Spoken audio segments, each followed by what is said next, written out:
Hello, I am Kodili-nye, the son of Wonderful. We are back again to our usual straight blogging, and I know you are basically waiting for more things. You are waiting for more interactive discussion about homeland development and what we need to do to keep our homeland moving.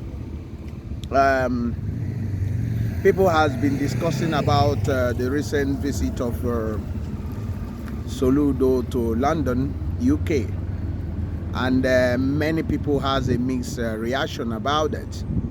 And they were asking from the whole meeting what has gone on there, and some people were of the opinion that the meeting did not actually, you know, sell Anambra State that much, and some people were the opinion that he wasn't. It was 50% of what can be done. That it's not the best of Soludo's acting.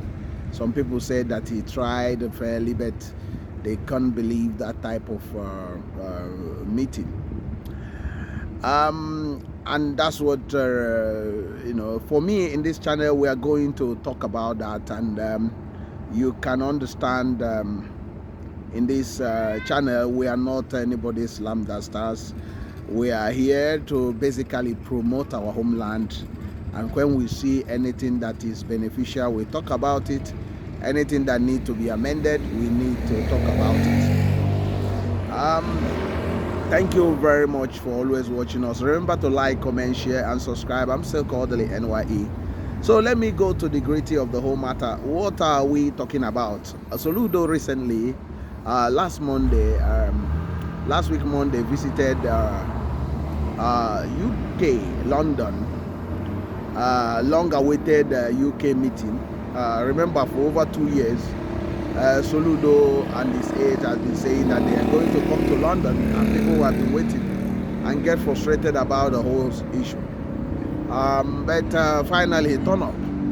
But the sad thing is that looking at the whole thing, you can see that this is a different Soludo, combative, and not trying to basically market the state, but is trying to, be defensive and all that things. Let me give you an example. A man, a potential investor, talked about how he was defrauded by a person that has the same surname with the governor of Anambra State, Professor Charles Soludo, which he acknowledged that is his, I think, his nephew or something. And when this man talked about how he was defrauded and how Soludo answered him wasn't what people were expecting. And being that this person in question was a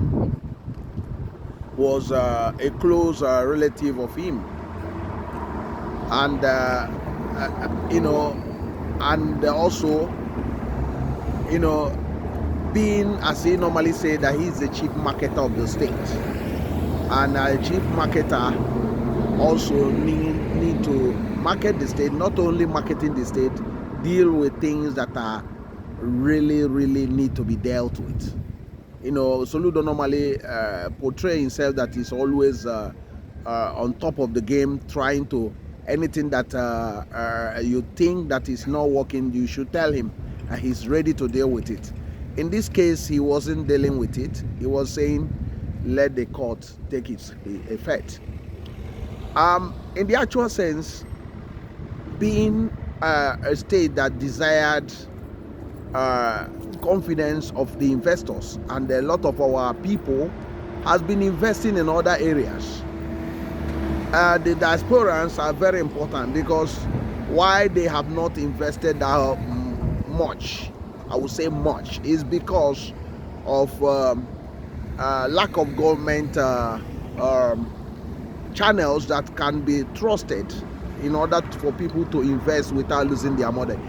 In this case, you can see that this guy in question basically fall into the wrong hands, because the government has not actually put in place something that can actually help people, to make it easy for people to get involved and invest in the state. So, and that's why thinking about that, this person is from the state. How about foreigners and other people? They have been a victim of these nefarious activities. We don't know the full details, although the man tried to explain. But for me, I thought, and many people thought, that Soludo would have acted decisively by calling for immediately a meeting of that people involved in this, because you don't allow this thing to be destroying the image of the state. And when you are talking about that you are trying to create a livable and a prosperous homeland, what it means that as he is tackling those Ezewanyis and Dibias and all those Okites and the Yahoos and all those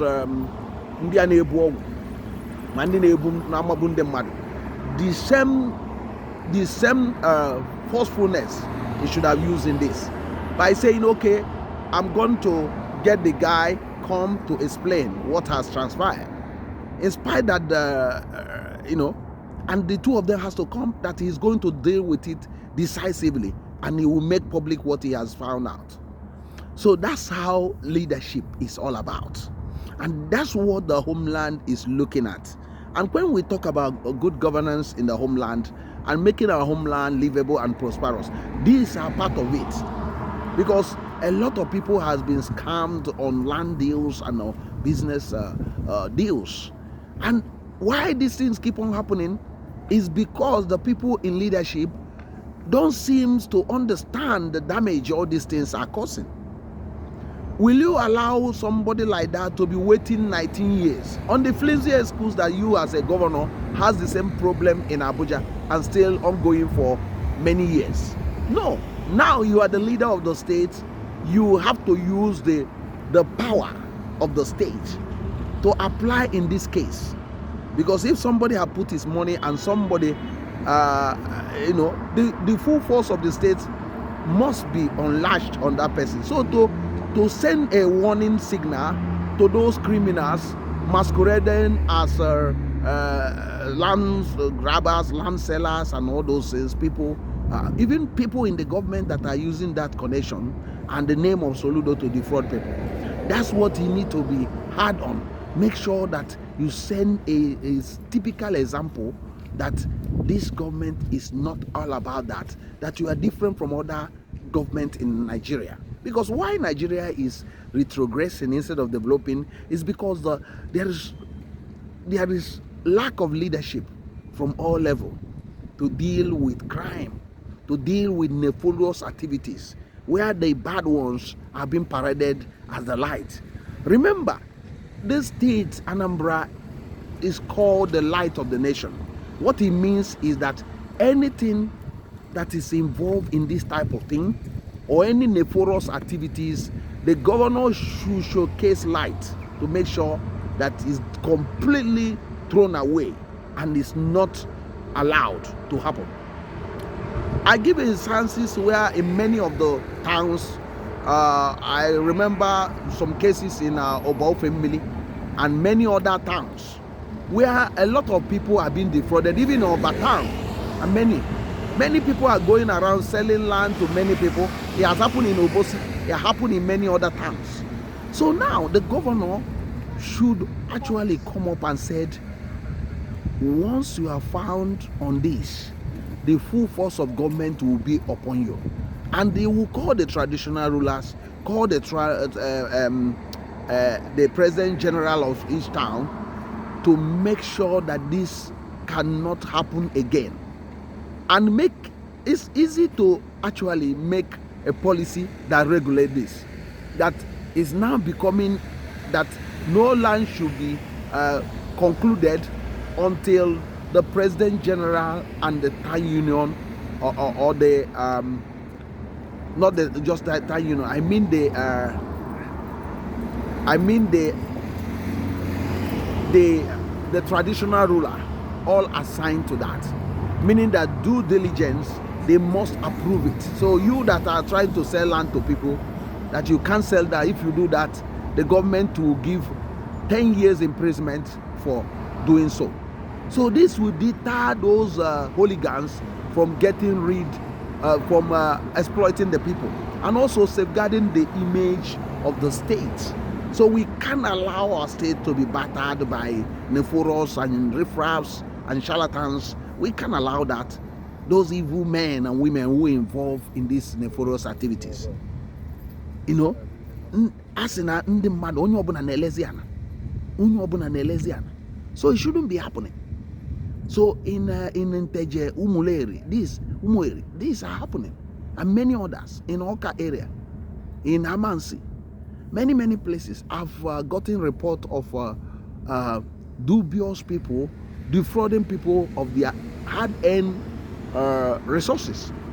So, in conclusion, the government of Anambra State should wake up.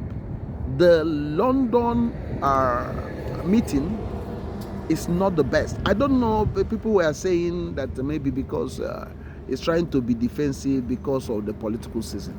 But he doesn't need to. He needs to show himself that he is a leader that is trying to change the state. We do appreciate what he has started to do. Many people do appreciate it. The governorship of the state is already concluded. It's already concluded. He has no challenge on that. All those people moving around, roaming about, masquerading themselves as people that are coming up for gubernatorial election on 8th of November 2025. They are just wasting their time. They are just empty vessels that are making more sound. They don't have anything. You can see from the operation, they were nowhere to be seen. Even when the Soludo was struggling, they didn't come out to do anything. They were not on the side of the people. They just thinking that maybe they would just come up and or somebody would just rig the election for them, as they normally do in Nigeria. In Nigeria, that's the game, that the ruling party will just overturn this thing using the INEC and all those things. But in the case of Soludo, that's not the case. It's not performing badly. It's not only that, it's actually doing more than most of the governors of Anambra State put together has ever done. So that's exactly. And remember, it's still a walk. It's still a walk in the park. It's still a work in progress. So I don't know what you think. Did you watch Soludo's performance in London last week Monday? If you watch it, what is your own opinion to that? Please, I want you to put your own opinion. Remember, there is no more sliding, and remember, this will help us to build a better homeland. And by you commenting, you are helping this channel to grow also. Remember to like, comment, share, and subscribe. I am still called the NYE, the Son of the Wonderful. Have a wonderful time, and God bless you. Bye.